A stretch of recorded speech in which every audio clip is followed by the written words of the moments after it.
there's a specific kind of fear that only existed in the 90s. So for you 90s kids, this podcast episode is for you. We're not talking about the jump scare every 5 minutes. I'm talking about the fear that came from practical effects, like weird puppets and stories that were a bit too dark for children's programming. So today, we're going back to the shows that shaped our imaginations, our nightmares, and our millennial personalities. So these are the scary shows of the 90s, the ones that kept us up at night. Stay tuned.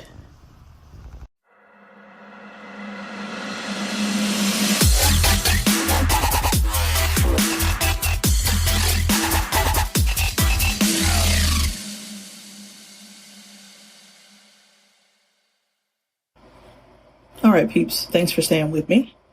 So we're going to start this segment of the podcast with gateway scares. So things that seemed kid-friendly, and probably were, but some of them were slightly more elevated than my kid brain could handle. So these were the shows that introduced us to horror before we knew what horror was. They may have been marketed for kids, but 90s living had a very loose definition of what children could emotionally handle. And there are some arguers that would like to go back to that time. So let's jump into it. So, of course, you can't start a countdown without Goosebumps. I think it ran from 95 to 98. So it seems like an entry point for an entire generation. We know everybody had the books, and when this show hit television, we did not miss it.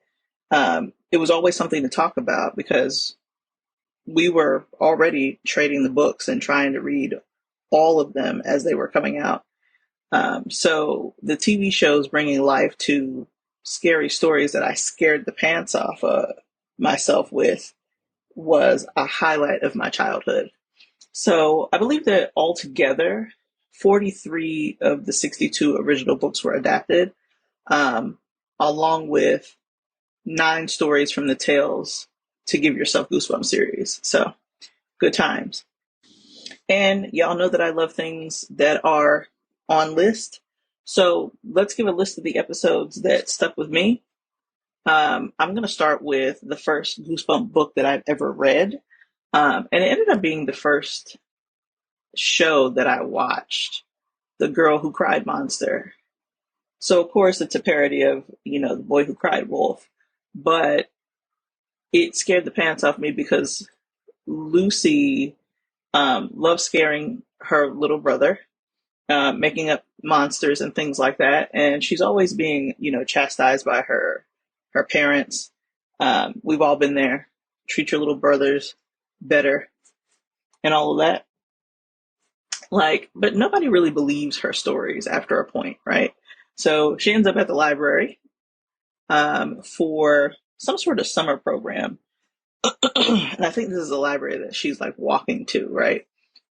She can't be more than about 9 or 10, but she realizes after staying during closing time that the librarian is a monster who likes to catch flies and eat them. And it's weird because his eyes bug out and they were popping out. And he also looked kind of gooey, which creeped me the fuck out. However, I thought the monster appeared in my mind, that adaptation stayed with me forever. And of course, he figures out that she knows he's a monster. Nobody believes her. And the twist at the end of the book and at the end of the show was that her parents were also monsters. And they invite him over to dinner and eat him. And they basically say, you have the same monster DNA. Your fangs are going to come in later. And something about that was, it was a masterpiece of storytelling, but it also scared the crap out of me because who in our neighborhood, whose family is really monsters? So we spent a lot of time talking about that one. The next one is definitely going to be The Haunted Mask. And this one was done in two parts, I believe. But still to this day, another book that I had read previously but was not prepared for. And I believe this is like the first episode of the series. Like they came out swinging. Still to this day, I don't like the look of that mask. It still creeps me the F out. Seriously. And it had like a pasty kind of complexion. But still, it's the stuff of nightmares. It always has been. It always will be. Um, but like I said, this was a book that I had read to begin with. So I had an idea of what the mask was going to look like, but not in real life. And there was something, not necessarily horror now that I'm older, but there was something unsettling about the idea that she had this mask on that she couldn't get off. But anyway, the basis of the story is Carly Beth is kind of a scaredy cat. She decides for Halloween she's going to clap back at people who are always trying to scare her. So she's looking for the scariest costume that she can wear to wreak havoc on people who have scared her. So there's always something going on too where you're in a kids kind of horror story and the person is trying not to sell you this particular thing that you want. Like you're in a store, you're in a little shop, and they say, "Oh, I'll sell you all these things, but not this thing back here." But anyway, she goes to this costume shop. She kind of really breaks into the back room and finds out that masks back there are really more grotesque than what they're selling up front. And so the owner tells her, "Hey, these masks aren't for sale. You got to get out of here. You got to do whatever." So she decides to abscond with the mask. She does like throw money at him, if I remember correctly, but she takes the most horrifying mask in the back room. And it starts out fine because she's jumping out, scaring people who had scared her. But over time, you realize that the mask is changing her personality, making her mean, cruel, brutal. Um, you also find out that the mask is kind of melding to her body. And I'll never forget towards the end where she and her friend are trying to force this mask off of her. They're trying to pull it off. They realize that it's kind of more creepy, and the man at the store did know what he was talking about. And she, Carly Beth can't pull it off. And her friend decides, "Well, I'll help you. We'll cut it off." And her friend says to her, "There's no line. There's no line between you and this mask." And my 10-year-old mind had the sinking thought that that means she's going to be this forever. Of course, in part two, she does get the mask off and she has a change of feelings about different things, which I think is great. Right now, Goosebumps is on both Netflix and I think Tubi. So I need to go back into this and watch this afresh because I think there's an episode on The Haunted Mask 2, and I don't remember seeing that. It doesn't play a key part in my memory, so I need to go refresh that. But on to the next one, which would be Night of the Living Dummy 2. It is the basis for why I don't like ventriloquist dummies now. And there's something about the remakes that don't give it the proper horror scariness that it deserves. Because that original ventriloquist dummy that played Slappy with the reddish orange hair and the beady eyes that you could move back and forth, that unsettled me to no end and still unsettles me to this day. So some things you can't CGI the way out of, but I'm sure, the movies are scaring children anew and the books are scaring children anew, so, which I think is great. But the Night of the Living Dummy is where Amy receives a replacement ventriloquist dummy named Slappy, who she accidentally brings to life.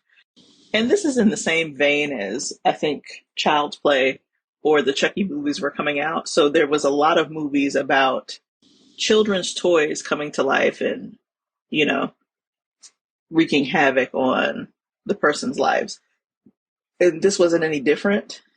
Slappy spent the time trying to prove her to be a liar. It was really gaslighting at its finest because nobody was ever going to believe that she, who's supposed to be controlling the doll, um, wasn't the one who was doing some of the shouting rude and offensive things and making fun of people and all of these things. So she had her work cut out for her. And he's framing her for things that she's not doing.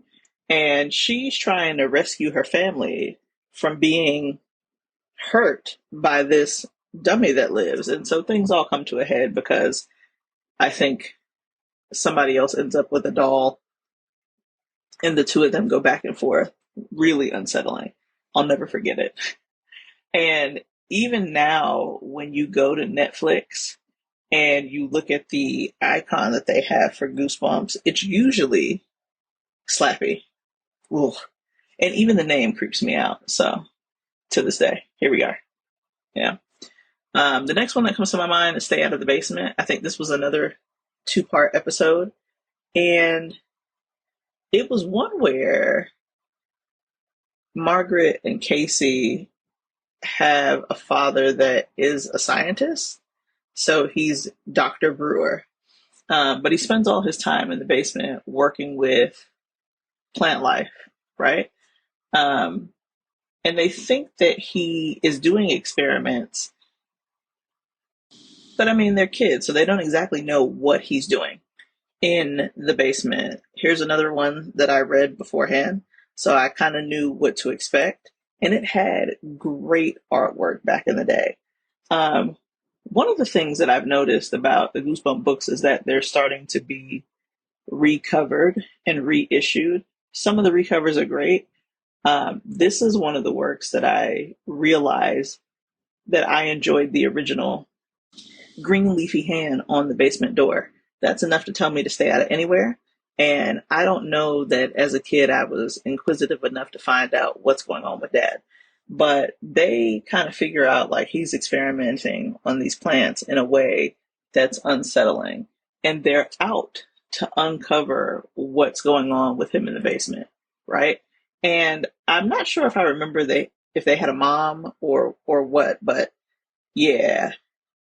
So their dad starts behaving weirdly, and they think the key to that is finding out what he's doing downstairs in the basement with these plant-like experiments. So, unlike the title of the episode in the book, they actually do go downstairs and try to figure out what's going on because they see him doing, weird things like eating plant food and all kinds of things. And I think at one point he actually bleeds green blood. So they're like, we're going to go downstairs and find out what's happening. Right. So, of course, they get down there in the second part of the episode and find their father, or who they think is their father, being held captive in the closet in the basement. So they are figuring out that during these experiments, their father's blood mixed in with the plant life and created this living look-alike plant thing. So at some point in the episode, the two fathers are trying to convince the children that they're the real father.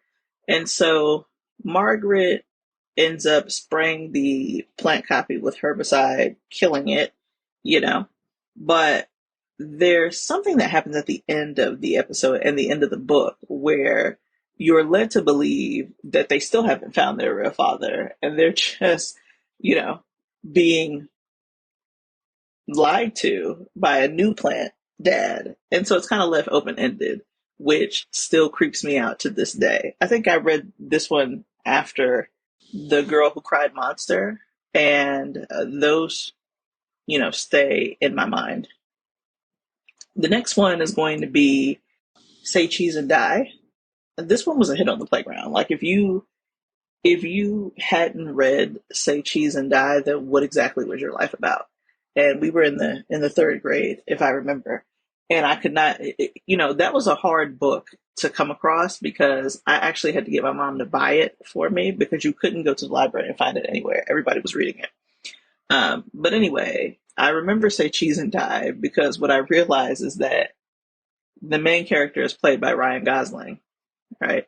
So, but the basis of the show and the book is that, there are a group of friends, Greg, Doug, Michael, Sherry. They find a camera because they break into this weird, like, supposedly haunted house. And I don't understand people's obsession with like breaking into haunted houses. I'm not really that interested in finding out what goes on in there or being trapped in there. But anyway, they find this camera, um, and they decide to keep it. But what they figure out is that the camera never takes the picture as it is. It always shows something weird happening. What they figure out is that the camera is predicting and causing the misfortune on whoever's in the picture. So I believe that in one instance, they took a picture of, Sherry by the tree. The picture comes out with Sherry not even in it. So you just see the tree, and then all of a sudden, Sherry disappears. Um, Greg takes a picture of his brother's car. The car appears dented and crashed up, and so again, um, his brother ends up in a horrible car accident and all of these things. So they end up having to do something and get rid of the damn camera.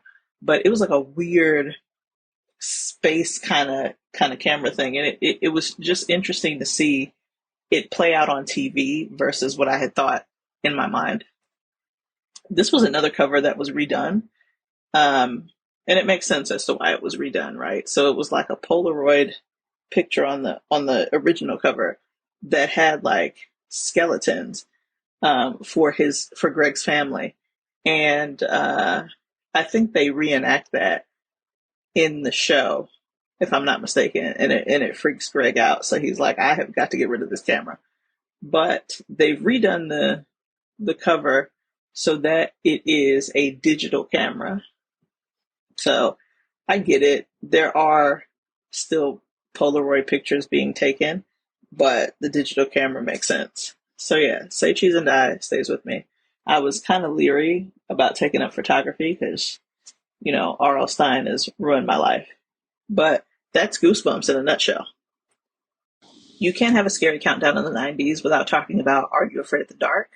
So apparently, this ran from 1990 to 2000. So that was actually a longer run than I originally thought.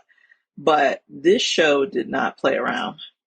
It was the first time, and it came on Schnick, so it was kind of older for me, so I had to stay up later in order to watch it.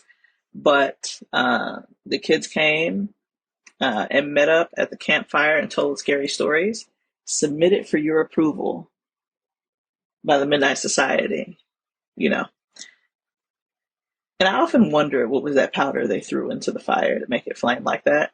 I think the answer is pretty mundane, if I remember correctly, but um, it gave you a sense of ambiance. It also gave you a sense of belonging because I always wanted to like have a group of friends to sneak out with and hang out with and listen to scary stories and then go home. You know what I mean? So, yeah, these stories were a bit more frightening than Goosebumps. I know I was unsettled by The Haunted Mask or by Stay Out of the Basement, but these stories were ridiculous. Episodes like The Dead Man's Float, the corpse that was in the swimming pool, was something I did not need to see before bed. But that is what made the show iconic. So here we are, many moons later, talking about it. So let's jump into the episodes that stayed with me. What I see here is that the pilot aired in 1991, and then the original series ran for 5 seasons between 1992 and 1996, all of which had 13 episodes. And then you had season 6 and 7, which was part of the revival, which happened between 1999 and 2000. And I remember thinking, like, I don't remember there being that many episodes when I was watching it originally. By 2000s, I had moved into you know, teen music and things like that. So I had stopped watching horror shows, but I was into that original run, and it was about scaring the pants off me. So let's get into it.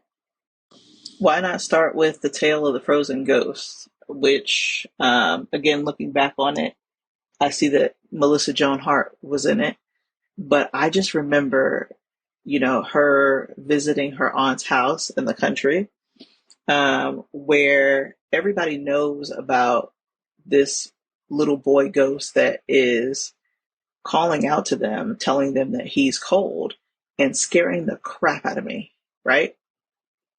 So basically, the story is about basically Daphne and Charles go to visit their aunt who lives in the rural country. And Charles has a nightmare, or what he thinks is a nightmare. And he's woken up in the middle of the night. He looks out the window and he sees what looks like a little boy in illuminating white clothing saying over and over again that he's cold. Um, he runs into his sister's room, and of course, she doesn't believe him because there are no such things as ghosts. And I'll circle back to that later. But it's the next morning at breakfast when Daphne is mad at Charles that they tell their aunt, he's seeing things, he thinks he saw a ghost, and the aunt seems surprised. And she's surprised because while she doesn't know exactly the identity of the ghost, she knows kind of who the ghost may be, right? So she tells Charles, like, I've seen him before, but he's never spoken to us. And it is odd that he's speaking to you. But she reveals that there was a young boy from a neighboring farm who was always sneaking around the house to find out if their mother had baked cookies, and if so, where they were hidden. One day, he was found in their shed all curled up, but they found his dead body because he was just stuck in there and was trying to stay warm, but he froze to death and died. Later on, they're outside, and Daphne is trying to get him to loosen up. Like, even though we heard this from our aunt, we should just enjoy the outdoors, right? But that's before they start hearing noises. And even as a kid, I never understood, like, you hearing weird noises and then going towards them. You know what I mean? They start seeing invisible footprints in the sand. They start to appear in the mud. And right when they turn around to run is when they, bump face to face into the little boy who seems to have frozen to death, who their aunt was talking about. And he's still talking to them, talking about, hey, I'm cold. And he's following them around. And I mean, the music at this time was creeping me out. No joke. But,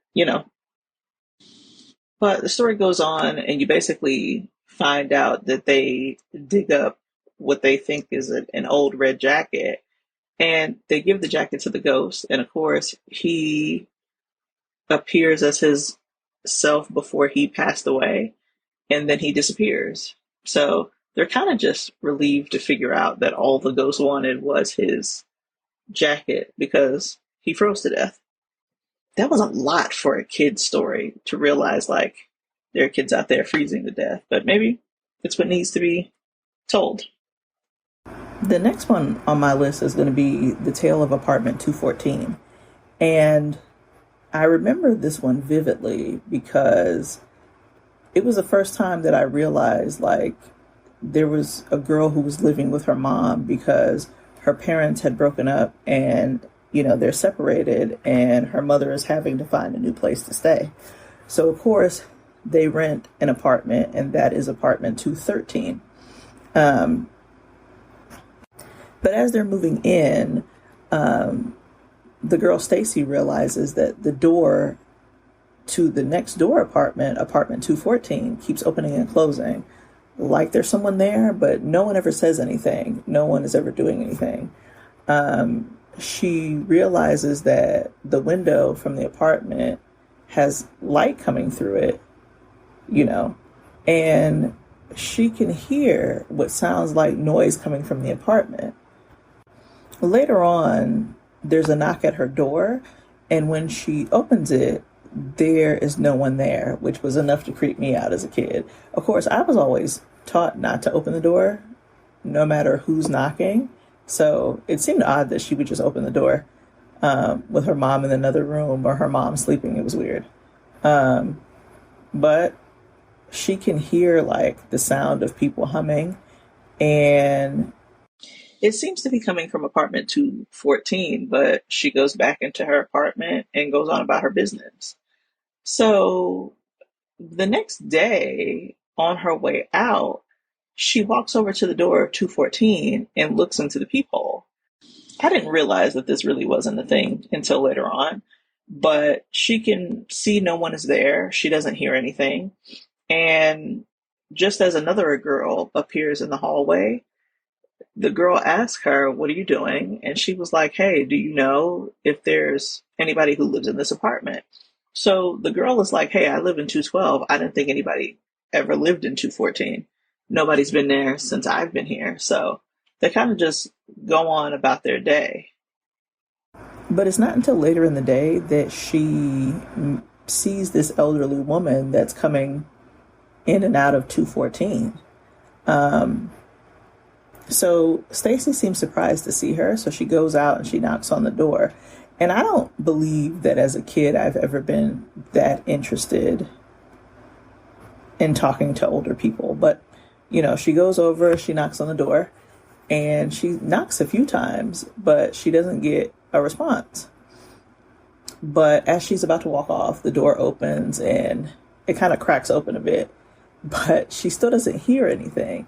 But she opens the door and sees the elderly woman that she saw earlier sitting down, having tea.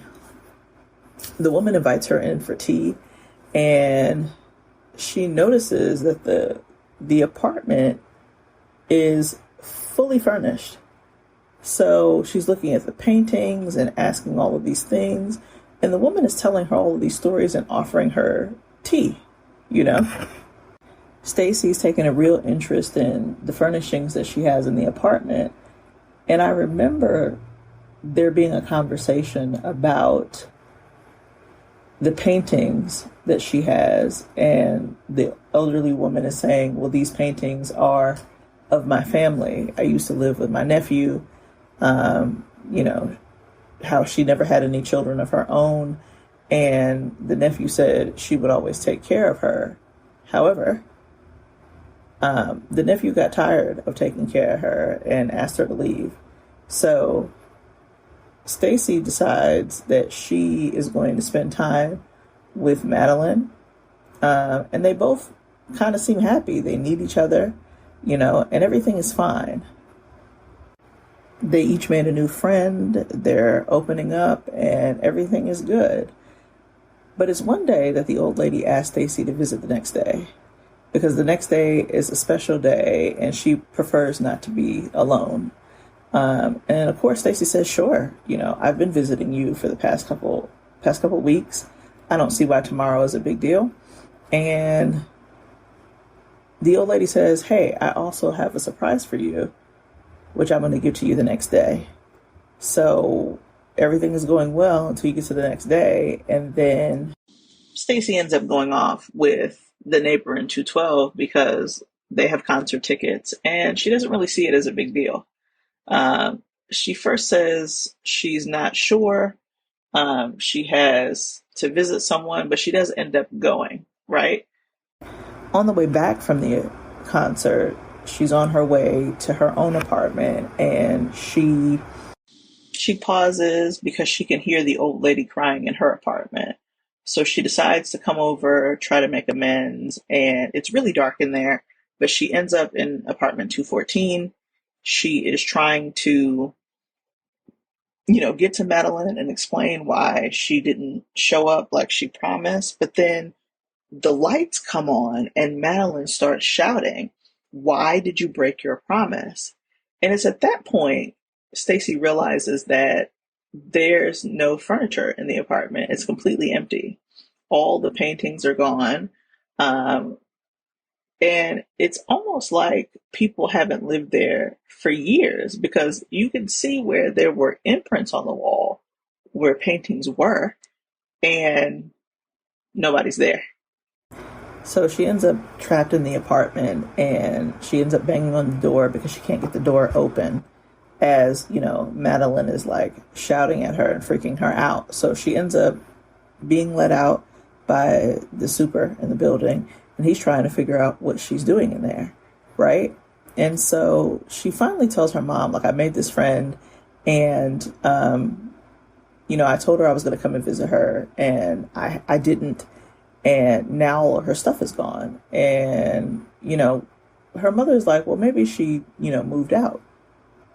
But Stacy is adamant that there's no way that this woman was living there one second and not the next. So the next day she runs into the building manager to ask if the woman in 214 has moved out. And the building manager is trying to figure out what they're talking about. No one has lived in 214 for years. On a day that Stacy is left by herself, her mother goes out to dinner. She ends up back in apartment 214 where she bumps into Madeline again, and she's trying to apologize. And Madeline now has the stuff in the apartment again, and Stacy flat out asks, like, what the heck is going on? And Madeline says, you promised you would visit me. I didn't want to be alone that day. That day is the worst day, and you didn't come. It's very lonely for me. And it's because it's the anniversary of the day that I died 10 years ago. And I mean, that line is burrowed in the back of my mind. She is like, what the heck? I have been being friends with a ghost for 10 years. And it's almost like when the building manager told them that, they didn't believe it. And I'm like, he would know if somebody's supposed to be living there where he wasn't. But they got a creepy old lady to play this part, and it was fantastic. It's interesting because the building manager later says that no one is in 214, but every time he tries to rent it, something goes horribly awry or the people get scared straight, and then he never is able to rent that apartment, But what ends up happening is Stacy and elderly lady end up making amends, and Stacy and her mom end up actually moving into apartment 214, which is a bigger apartment. It has a cheaper price because there's the understanding that they're living with a ghost, but everybody is happy. Stacy gets to make up for her broken promise. The elderly lady gets to live with two people. It just seemed odd, though, that they didn't make her move on like the tale of the frozen ghost. But what do I know? Anyway, you can't do a deep dive into Are You Afraid of the Dark without talking about Mr. Vink and Sardo. No Mr. accent on the dough. They have gotten people into more trouble than I remember, because there was one episode about like a weird kind of taxi cab that was picking up people, but the guy was really just crashing people. He was dead and losing control of the vehicle every night at the same time every night, repeating his death and taking people with him. That freaked me the hell out. And I remember the two kids being in the back seat and having to figure out this riddle. You better figure it out before I crash the car. And then they do. So, yeah. So you have the Tale of the Ghastly Grinner, which really shows us what a creepy clown is supposed to look like. I don't know that I ever had any affinity for clowns, but that really did it for me. So plenty of episodes to watch, and I'm sure this is somewhere. I'm not sure if it's on Paramount Plus anymore, but I have to go through and do the rundown. But those were the two episodes that really stayed with me, and we're moving on to the next thing. This next one is going to be Tales from the Cryptkeeper, which is the cartoon that's based on Tales from the Crypt, which is going to come up later on in this podcast because I was watching that rather young. But Tales from the Cryptkeeper is animated, and animated horror is a tricky thing to do, like actual horror. But this show nailed it. So here's an adult anthology series that's filtered through a kid lens. But I mean, the Cryptkeeper voice was freaking nuts. It was both spooky and campy and somewhat unsettling. But every one of the stories ended with some sort of lesson. So this show ran from 1993 to 1999, and there's no countdown that's complete without it. And right now, I don't really remember a whole lot of episodes. I just remember never missing it when it came on, especially on the weekend, and watching 2 episodes. Luckily, it came on early in the day, so my brothers and I could watch it, kind of be freaked out, and go on about our business. But it's a good addition. I think I watched the first 2 episodes either on Prime Video or I think it's on Tubi, and they're still kind of campy and creepy. So, good times. Next one we're going to mention is Beetlejuice. I think it needs to be added to the list, but not because it's pure horror. It's more of a spooky gothic and weird in all the right ways. So you can see that Tim Burton's fingerprints are on it everywhere. It's kind of humor, it's kind of surreal and unapologetically weird. So, this is where we learn that creepy could feel cool. And where you get to embrace the strange. So here's a show that ran from 1989 to 1991, which is, I believe, came out after the Beetlejuice movies. I realized that Saturday mornings had a spooky feel to it because it started with Goosebumps. You ended up with Tales from the Crypt Keeper, and then Beetlejuice to finish it all up. So if you woke up that morning, and they usually played them in the morning because we probably wouldn't have been able to get to sleep otherwise. So I get that. I enjoyed the voice acting, the creepiness of it all. There were too many spiders in it for me, but I never missed an episode. So there's that. And I really want this to be on somebody's streaming network soon. Because, there are only 3 or 4 seasons. So it can't be that hard to get it up somewhere. So let's work on that, people. So, of course, you have mystery monsters and comfort scares, and that's where shows like Scooby Doo, Where Are You? And the Scooby Doo Show come on. So if you've heard my podcast before, then I'm a huge fan of all things Scooby Doo. The Scooby Doo Show and Scooby Doo, Where Are You? Obviously aired decades earlier, but there were a lot of reruns in the 90s that made this a staple. So every episode had a creepy setting. The monsters were creepy, but you knew after a while that the formula was that they weren't real, right? But the original Hanna-Barbera cartoons had a real knack for drawing monsters, right? And then the Scooby-Doo show had a lot of 90s reruns, but this was supposed to be darker and kind of moodier and had more elaborate monsters. So there was a bridge between like the classic Scooby-Doo formula and the more intense episodes that came later. So you had, so I'm not going to go over a list of episodes. There's a blog on my website that shows you my favorite episodes.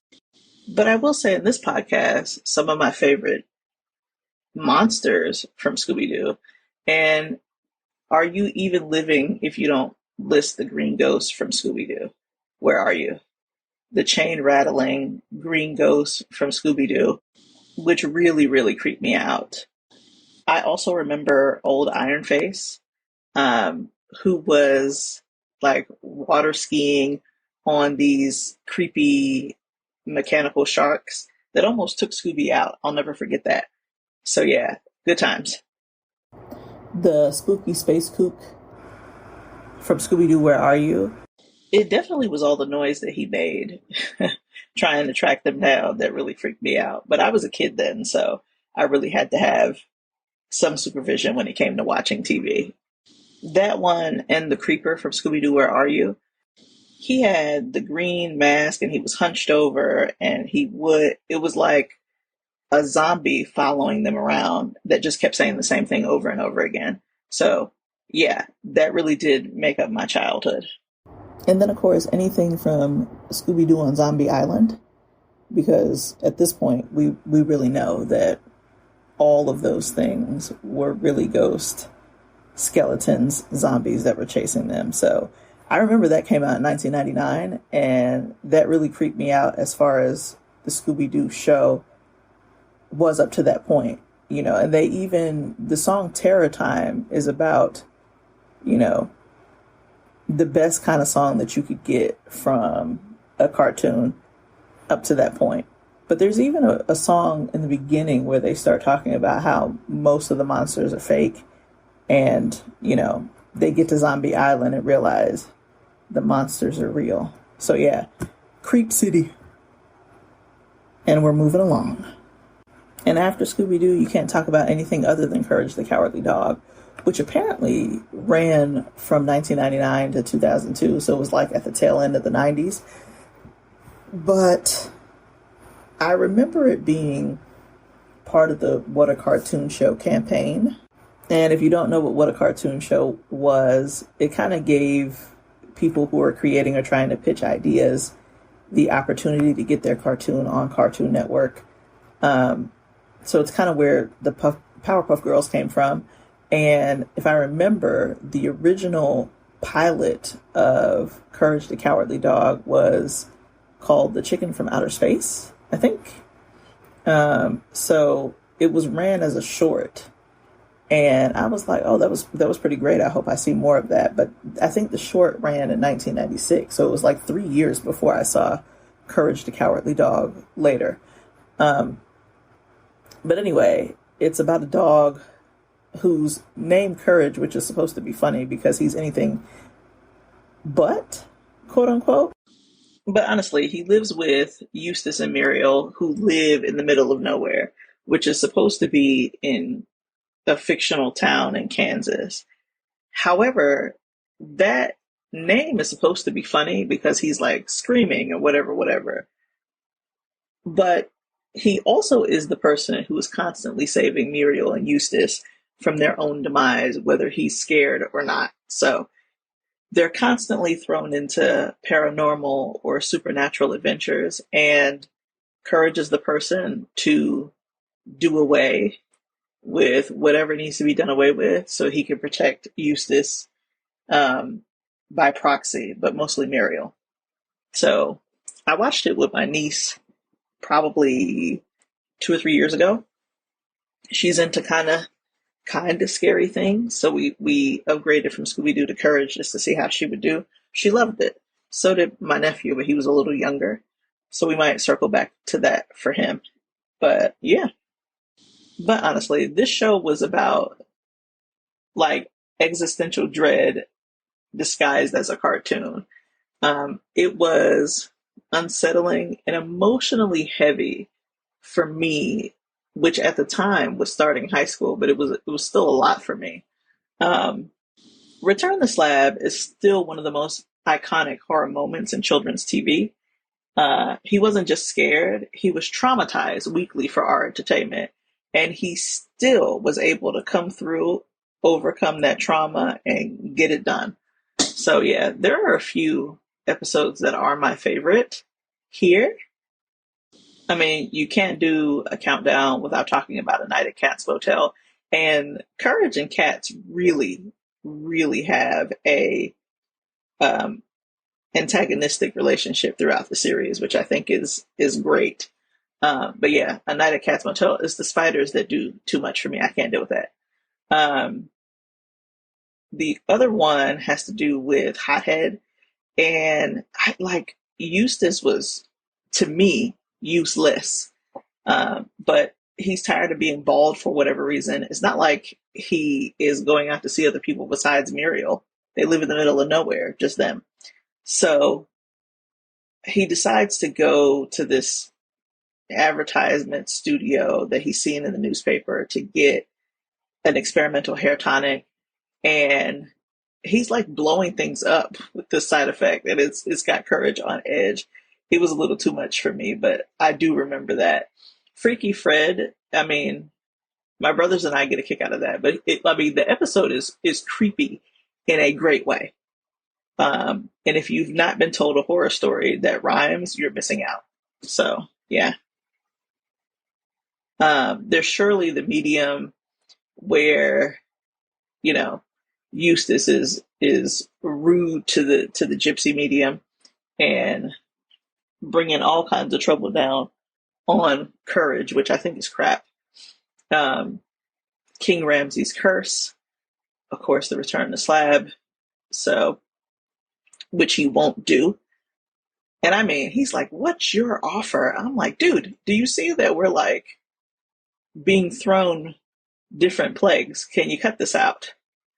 Um, the one that really stands out in my mind is the Snowman Cometh. Um, yeah, it's unsettling in my mind, and I'll never forget that. Um, so yeah, and then Little Muriel, which is hilarious because that whole stretch of her trying to get him to make mac and cheese, it can't be beat. So yes, go see Courage the Cowardly Dog, which I think is on Tubi right now. So Tubi is free. Go binge that. So Disney wants in the mix now. So we're going to go with So Weird, that ran from 1999 to 2000.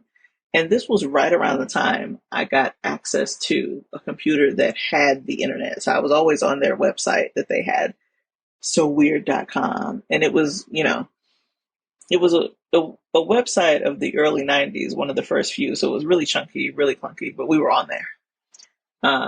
So this was Disney Channel's X-Files for kids: ghosts, aliens, different possessions, time loops. The show went places that Disney rarely went. I almost forgot this was a Disney show because it got to be surprisingly dark and emotional. So this was the first time that I saw paranormal storytelling, really taken seriously in a kid's show, right? So if you don't know, So Weird is about a teenage girl named Fiona, we call her Fee, who lived on a tour bus with her rocker mom, and they traveled across the country and encountered different paranormal things that were happening to them, right? So I didn't realize it, but the original girl who played Fiona was only there for the first two seasons, and then third season it was a recasting. And if you know anything about me, once you start recasting people, then I lose interest. So yeah. So Fiona is really trying to get into different paranormal encounters because she really wants to communicate with her father, who died when she was 3, you know. And I mean, the first season is really packed with alien invasions, time warps, and ghosts. Um, there's 13 episodes worth of paranormal activity. I think at one point in the finale, her brother is possessed by an old um, Scottish ghost. And he basically says, if you let me take possession of your brother, then I'll let you speak to your father, who is long gone. Which of course she declined. And that was a lot for a Disney show in my mind, right? And then of course the second season is a bit darker. This one had 26 episodes. But in live action fashion, it picks up where the last season left off. But for me, it wasn't until the third season that I was like, yeah, this is probably not for me. She appears in the first episode of the third season because they're transitioning to a new lead protagonist. And by that time, I was like, meh, you know. So But anyway, if So Weird is out there, I don't know if it's on Disney Plus streaming, but I may have to give it an adult look and kind of see what's going on there. But you can't have a list without watching this because I actively remember being on that website and like watching along with the at least the first two seasons of the show.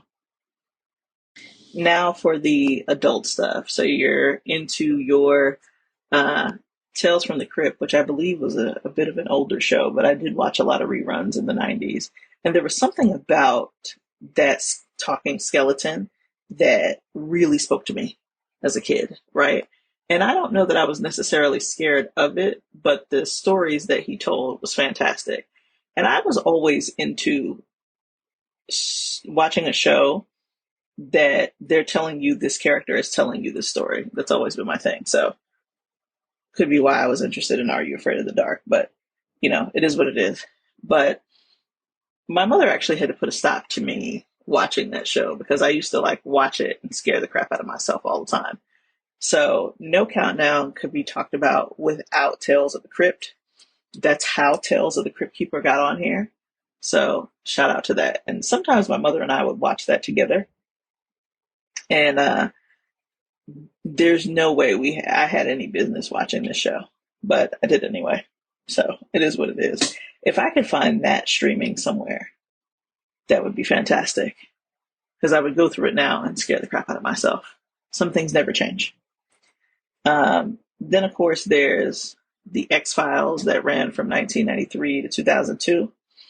And, it made me afraid of everything: the woods, the dark, our own shadows.